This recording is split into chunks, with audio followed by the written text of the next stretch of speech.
Hello friends, स्वागत है आपका हमारे इस चैनल मनोरंजक स्टोरी पर।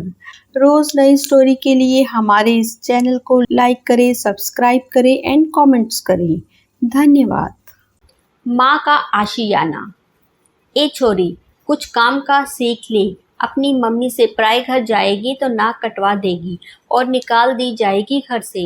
दादी की कड़क आवाज़ सुनकर छोटी सी ईशा अपने माँ के पल्लू से चिपक गई और धीरे से बोली, दादी यह तो मेरा घर है। दादी मुंह चढ़ाकर बोली, चुप कर, लड़कियां तो पराई होती हैं।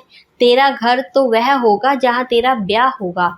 यह तो अंश का घर है, हमारे घर का कुल दीपक, मेरा राजकुमार, आजा दादी की गोद में।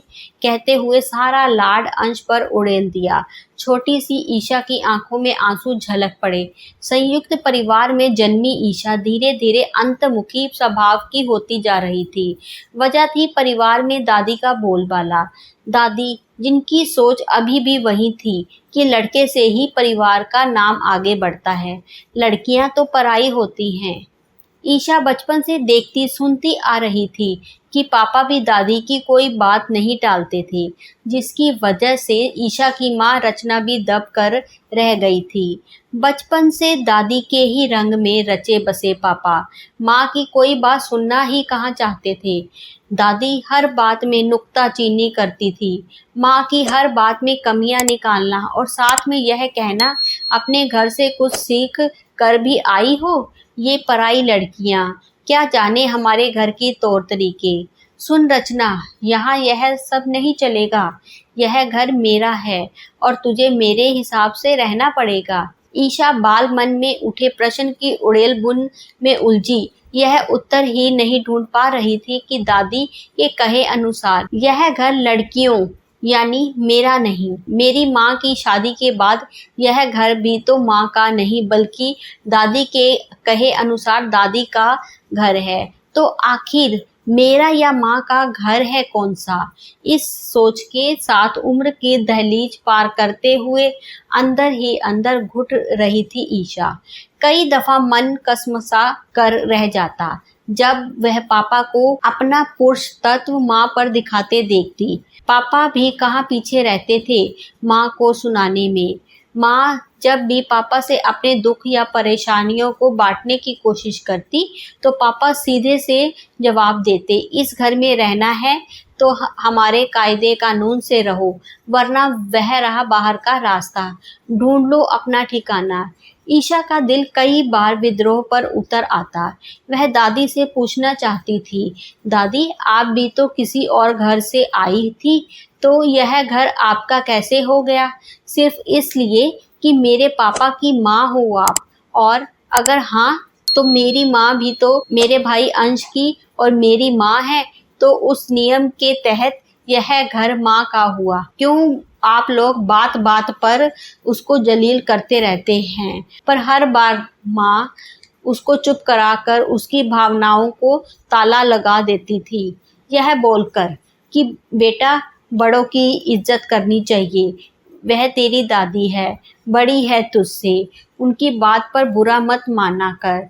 दिन ब दिन ईशा विद्रोही स्वभाव की होती जा रही थी। उसने मन ही मन ठान लिया था अपनी दादी की बातों को गलत साबित करने का और अपने पापा के दम को तोड़ने का। अपना सारा गुस्सा, कड़वाहट और झुलझुलाहट को अपनी कमजोरी न बनाकर उसको अपनी ताकत बनाने का। दादी और पापा के लाख मना करने के बावजूद वह अपनी पढ़ाई पर ध्यान देती रही। पापा ने तो उसकी पढ़ाई लिखाई पर खर्च करना भी बंद कर दिया था, क्योंकि उनकी संकीर्ण सोच थी कि बेटियां तो पराई होती हैं। जिसकी शादी का बोझ था उन पर उसने मेहनत से पढ़ाई कर और हर क्लास में अव्वल आने पर मिलती रही स्कॉलरशिप और अपने जूनियर्स को ट्यूशन पढ़ाकर उसने अपनी पढ़ाई जारी रखी।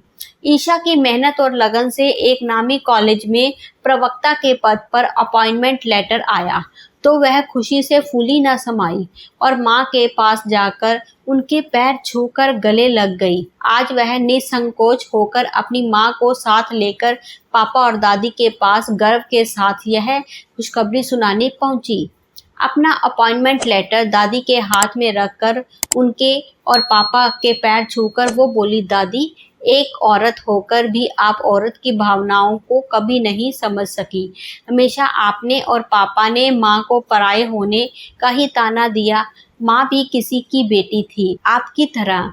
वह भी शादी के बाद अपना घर छोड़कर इस घर में आई थी, आपकी तरह। उन्होंने अपनी पूरी जिंदगी इस घर को दी थी, फिर भी वह पराई है का तंज सुनती आई है।